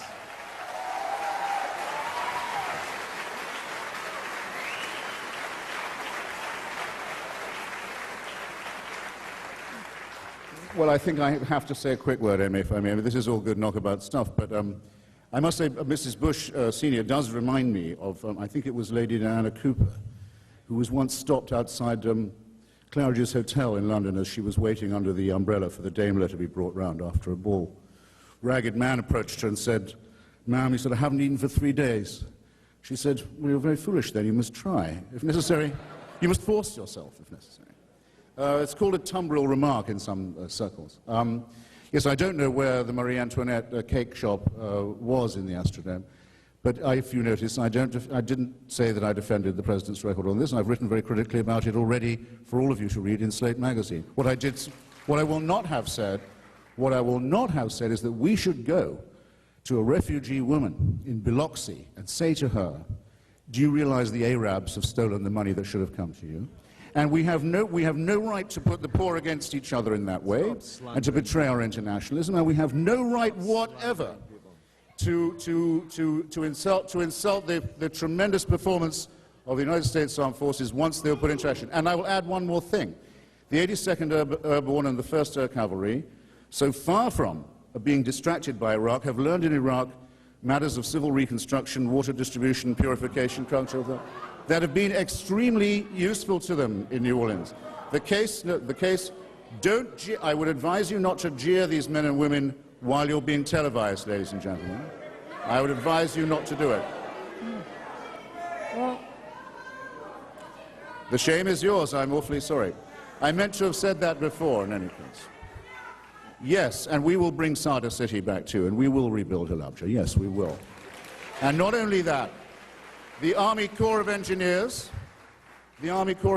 has just finished building a new extension of the Kabul to Kandahar highway in Afghanistan. That's what the Army Corps of Engineers have been doing, which means that the journeys between several major cities in Afghanistan, which used to take days over rocky and dangerous roads, are now much easier, and a triumph of humanism has occurred.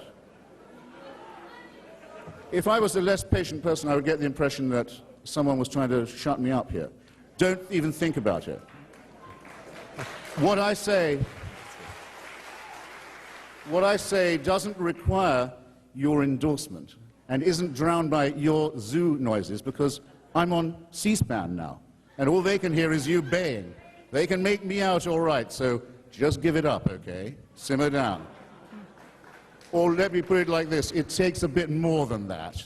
It takes a bit more than that, tough guys and gals. Just shut me up as well.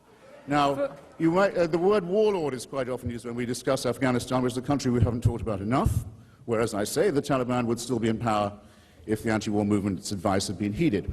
What is a warlord? A warlord is someone who can control a piece of road by force, who can, with a few brigands, roll a rock into that road and say, you don't pass without paying tribute to me. Warlordism is one of the seedbeds of the swamp that Mr. Galloway describes that breeds terrorism. If you can build solid, wide roads that directly connect the cities, you abolish brigandage and warlordry. Are you in favor of abandoning Afghanistan to warlordage and brigandry again and see what happens? I do. I heard a few yeses. I thought I might. You already have. Anything's better than imperialism, Exactly right? what's happened. Well, consider carefully what you may be.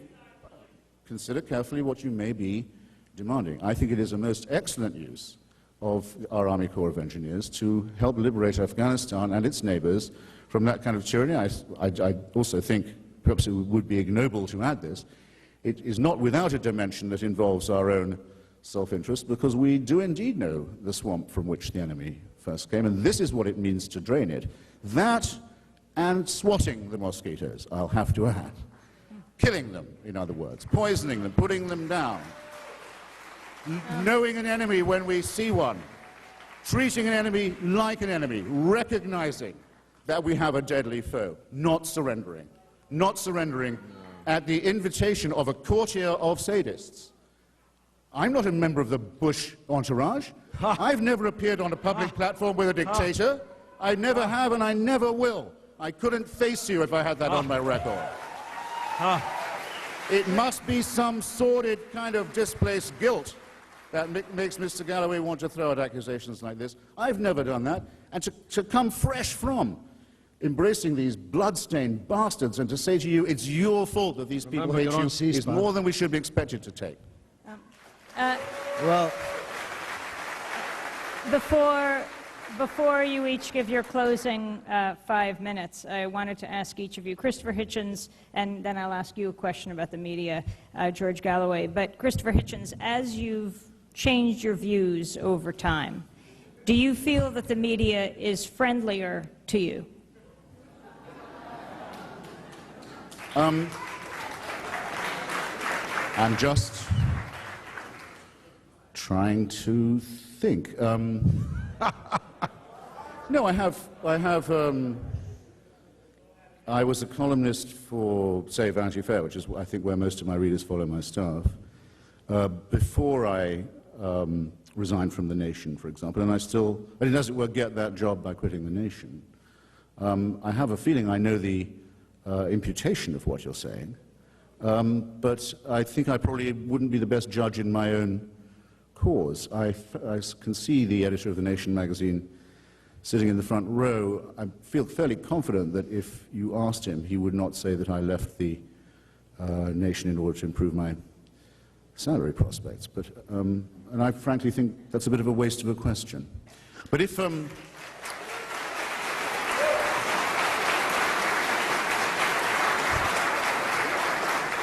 Plainly, if the impression I give is of someone who is as mercenary and actually bad at handling money as that, it's an impression I wouldn't be able to correct by denying it.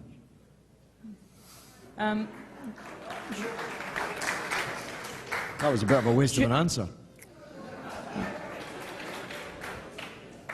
Well, I don't know about you, Amy, but I'm beginning to think this debate is running out of steam a little. Yes, I have the same impression.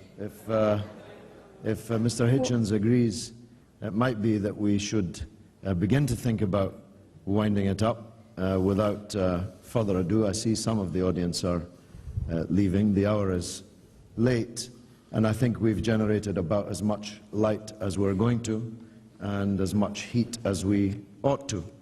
Well, because Mr. Hitchens is right. I'm certainly no pacifist, and neither is he. And we probably oughtn't to get any more belligerent towards each other than we have been. Don't worry about that already. Well, why don't you give each of you? If I still have the mic, I would just like to say that This issue of whether the Iraq war was necessary and just or not is one which is already being adjudicated upon by the people who are watching C-SPAN, by the people who read these proceedings this evening, in their opinion polls, in their comments of all kinds. There are very, very few friends left of the argument that Mr. Hitchens has put. Of course, on the far shores of the crazed right-wing neocon circles in the United States, he's a new hero. But amongst the mainstream majority and amongst those with whom Mr. Hitchens used to travel, this subject is already adjudged. You see, the Elysian fields that he seeks to conjure up in his depiction of Iraq today simply don't bear any resemblance to the situation we all see on our television screens and read about in our newspapers every day. The situation's not getting better in Iraq. It's getting worse. Religious fundamentalism, to which he is so opposed, has been put in power in Iraq by the invasion of Bush and Blair. The Grand Ayatollah Ali al-Sistani, of whom Mr. Hitchens now, it's very bizarre, a Trotskyist friend of the Grand Ayatollah Ali al-Sistani, that he speaks so approvingly of now, is the ruling power in Iraq, and believe me, he is an Islamic fundamentalist. Believe me, he wants to ensure that the people who live under his purview follow every dot and comma of the Islamic fundamentalist agenda. And I warn you to be careful of what you wish for. Because if either the United States or its friend Israel attacks Iran in the next period over the issue of nuclear power, Iran will answer in Iraq. And they will answer, above all, in the south of Iraq, where the Grand Ayatollah Ali al-Sistani is top dog, thanks to your friends Bush and Blair. Extremism has not been dampened down by this war. It has been fantastically enhanced. The number of people who hate us in the world has not been reduced, but has been greatly enlarged. The confidence of people in their own governments and their own political systems in the belligerent countries has not been enhanced. It has been substantially undermined. The ability of the international legal and political system to operate as a means of resolving disputes has not been enhanced by this affair, but has been fatally undermined by it. This is a disaster, this war on Iraq. When the French statesman Talleyrand was told by an aide of the murder of a political opponent, the aide said, "It's a terrible crime, sir." And Talleyrand answered, "It's worse than a crime, it's a blunder." This attack on Iraq and its subsequent occupation is a crime, yes, but it's worse than a crime. It's a blunder. It's a blunder that's made us all more insecure. It's a blunder which has destabilized the world, multiplied our enemies. It has few friends left, and you will regard yourselves as having been privileged in years to come that you were able to witness the ridiculous spectacle of this popinjay who continues to support it.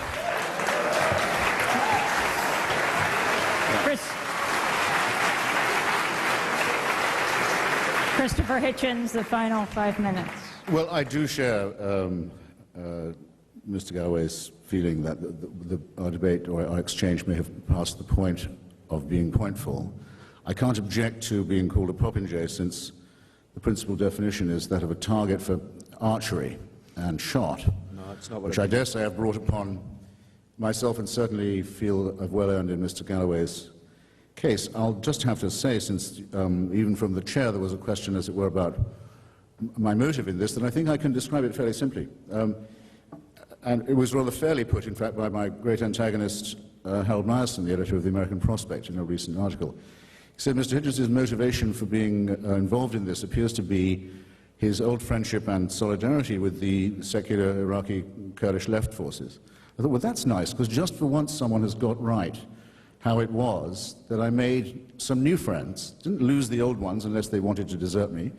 But I will tell you that some of the admirers on the MoveOn.org world that I may have lost are well worth it in exchange for the comrades I have made. And once Mr. Galloway may have enough in his memory as a socialist, the name that he's begun to disgrace so gravely, so horribly, to remember that if you take a position of solidarity with your comrades, you take it win or lose, up or down. You don't say, well, I'm sorry, comrades, brothers and sisters, I'm going to have to desert you now, because they might say, well, why is that? And I might say, have to tell them, well, because Michael Moore says so, or because Cindy says so, or because someone's offered me some oil for food money to do so, and I'm not going to do it.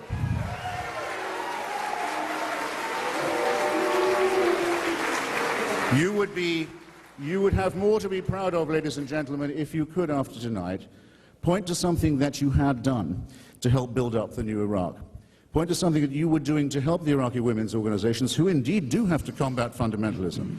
Point to something you had done to help unearth the mass graves and console the relatives of those who were found in them. Point to something you had yourselves contributed to the emancipation of Kurdistan. You could, or something perhaps to help the new Iraqi press and media acquire some more modern equipment on which to conduct this debate. Why don't you think of the possible nobility of that alternative, because to offer your solidarity instead to the 154 operations that are sabotaging 45. This new process is to be, I think, hopelessly covered in shame, and something that you'll look back on with real regret. So it's not too late. There are many, many, many outlets for your compassion, your energy, your internationalism. Many Iraqis are crying out for your help. Do not appear to be deaf on a point as important as this. And with that, that's the end of my pro bono bit. From now on, if you want to talk to me, you need a receipt, and I'll be sitting selling books, because this is, after all, America. Thank you so much for coming.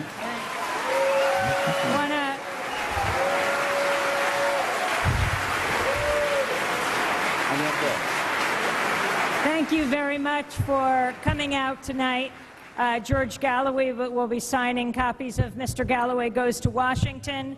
Christopher Hitchens will be signing Love, Poverty, and War, and Blood, Class, and Empire. I'll also be signing The Exception to the Rulers. You can form 3 lines here. You can get your books at the back, at the Haymarket book table, in the lobby, or right here. Thanks very much for being with us.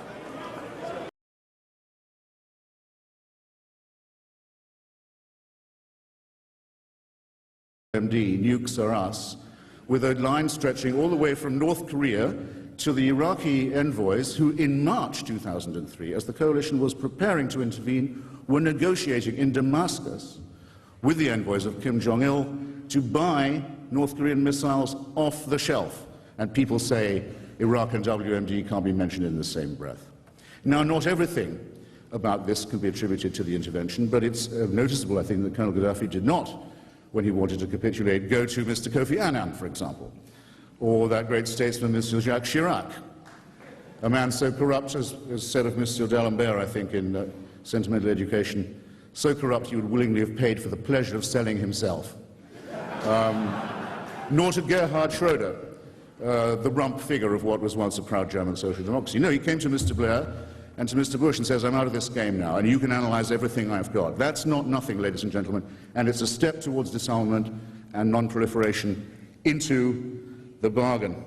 And then the spread, no less important, of the democratic impulse within the region. Not only is this being spread by the vector of the Kurdish people and their revolution, because as you will be readily able to find if you haven't read of it already. There have been demonstrations in Qamishli, the Kurdish main city in northern Syria, among the oppressed Kurds who suffer under the ossified theocracy of Iran, and of course in Turkey as well, to pick up the message that yes, liberation is at hand. These demonstrations broke out on the day that President Talabani was sworn in as president of Iraq. There's an unmistakable connection between them. We who have been friends of the Kurds are very proud of their achievement, and we intend to stand by them no matter what.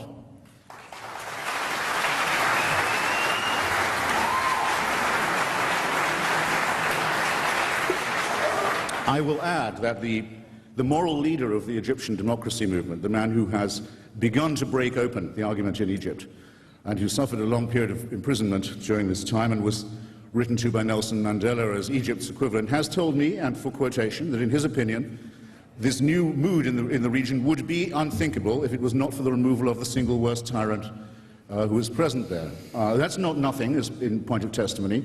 That's from deep within the bowels of the Egyptian prison system, the man who is the moral hero of the democracy movement. He says, and I agree with him, and he's echoed by Anwar Ibrahim as far away as Malaysia, who is the Malay equivalent, and by the leader of the Socialist Party of Lebanon, Mr. Jumblat, have all stated publicly that this for them is the beginning of the end, the fall of the wall, as they put it. This, I think, is also something to take pride in. Now, I could have said this in front of any audience and against any antagonist, but in my last 2 minutes, I will have to say that I believe it is a disgrace that a member of the British House of Commons should go before the United States Senate subcommittee and not testify, but decline to testify, and to insult all those who try to ask him questions with the most vile and cheap gutter snipe abuse. I think that's a disgrace.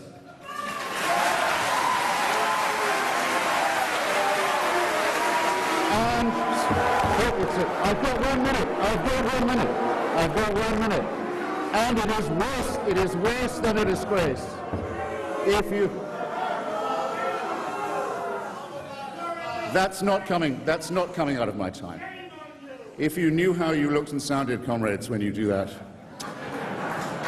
well, the cameras can take care of it. That's not coming out of my time. It is not just a disgrace, it is a crime that Mr. Gaddafi has profited from the theft of money from the Iraqi oil for food program, has told continuous lies about his profiteering from it and the foul associates that he made, at a time when Iraqi children were dying, and 11 billion from this program, 11 billion, went to the murderer and criminal and sadist and fanatic Saddam Hussein. How can anyone who's a business partner of this regime show their face in a city like this and not content with it? Not content with it.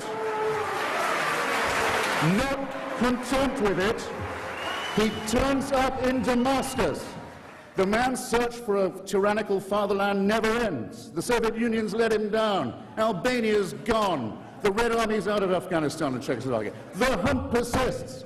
Saddam has been overthrown, and his criminal connections with him have been exposed. But on to the next. On the 30th of July, in Damascus in Syria, appearing, I've given it all to you in a piece of paper, in front of Mr. Assad, whose death squads are cutting down the leaders of democracy in Lebanon, as this is going on, to tell the Syrian people they're fortunate to have such a leader. The slobbering Dauphin, who they got because he's the son of the slobbering tyrant who came before him. How anyone with a tincture of socialist principle can act or speak in this way is beyond me, and I hope, ladies and gentlemen, far beyond you and far beneath your contempt. Thank you.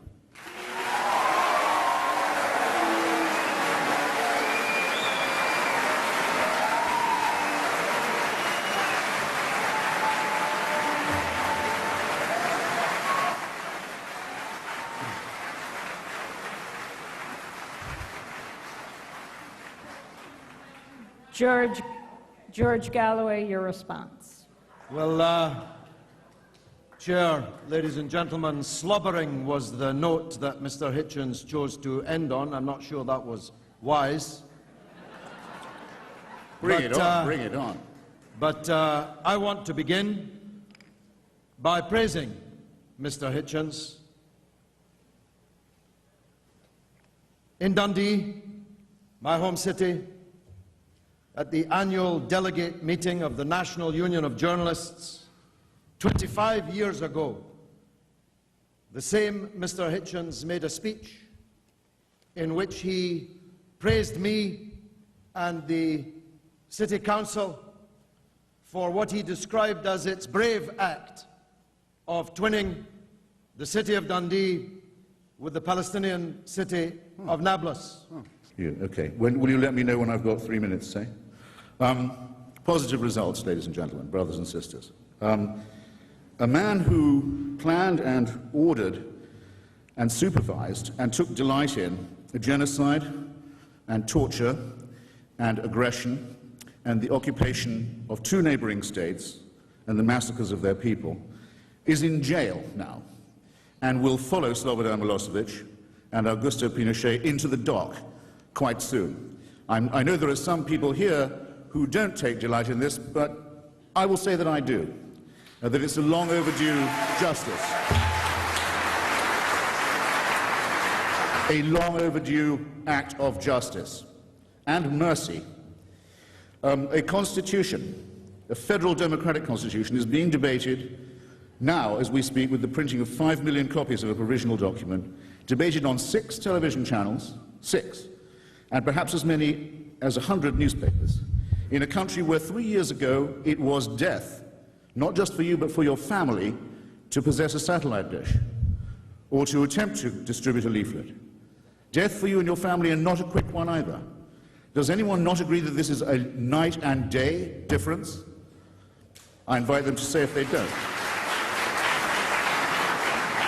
The largest stateless minority in the Middle East, the people of Kurdistan, in other words, who have suffered many years of oppression and exile and occupation in Syria, in Iraq, in Iran, and in Lebanon and in Turkey, have begun to scramble, so to say, to their feet to assume something like their full height as a people.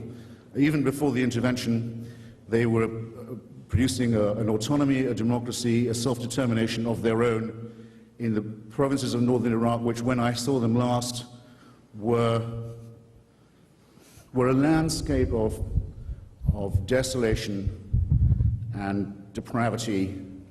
You could still smell the poison gas, you could still smell the mass graves, the ruined cities, the burned hillsides, the women who had chemical burns that still burn after years.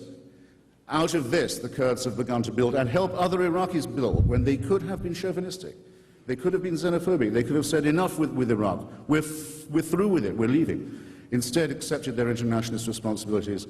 President Talabani, it seems to me, is a president of whom any country in the region could be proud, and not just by the sort of comparisons one could make. This is an extraordinary, unarguable, unambiguous gain.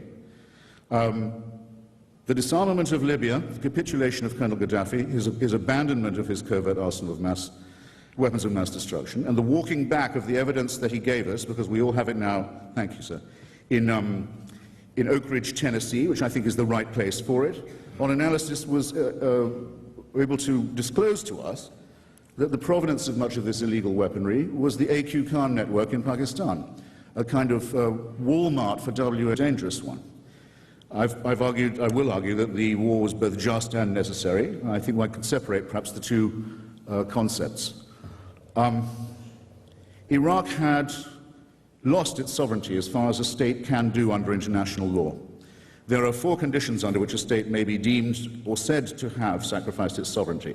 These are if it participates in regular aggressions against neighboring states or occupations of their territory, if it violates all the letter and spirit of the terms of the Non-Proliferation Treaty, and in other words, fools around promiscuously with the illegal acquisition of weapons of mass destruction.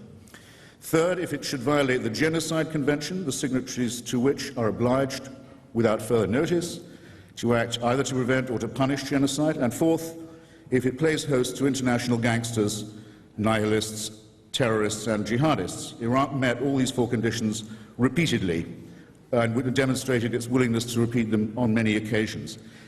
Its sovereignty was at an end. It was under international sanctions. It was a ward of the international community. Its people were being starved in order to build palaces for their psychopathic dictator. And it was furthermore imploding as a state and as a society. The divide and rule policy of the Ba'ath Party had led to appalling ethnic and confessional hatreds within the country. An imploded state would have made these worse, and you know who would have invaded then? Turkey would have invaded to try and take Kurdistan. Iran would have invaded to support its extremist Khomeiniite proxies, and Saudi Arabia would have intervened in order to do the same favor for the Sunni and Wahhabist and Salafist extremists. As a matter of fact, all these three foreign interventions are taking place at present. All those three powers are trying to meddle in Iraq, but we're fortunate, as are the Iraqi people, that there is a coalition to hold the ring and to prevent it from becoming another Rwanda or another Congo, another vortex of violence and cruelty and destabilization and war. And this, I think, again, is a point to take pride in. It was the only responsible course. I'm willing at any point to take questions, and I'm sure I shall be invited to, about my own criticisms of and misgivings about differences with those who conducted and conduct this policy. But on these main points, it seems to me that there's very little room for debate. What are the... Oh, thank you.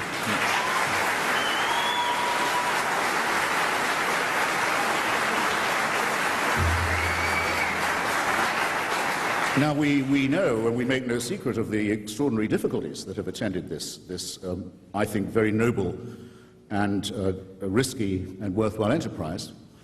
All of you will know, all of you will have seen some of the abysmal consequences of this. But you have, I think, the responsibility of imagining what the alternative would be. I am simply going to say what I think the positive reasons are. The positive consequences are. And I hope someone will be showing me the time, Amy, just so I don't trespass on my own argument or the patience of the comrades. Who's going to be showing me the time? I'm very grateful to the organizers for making this possible.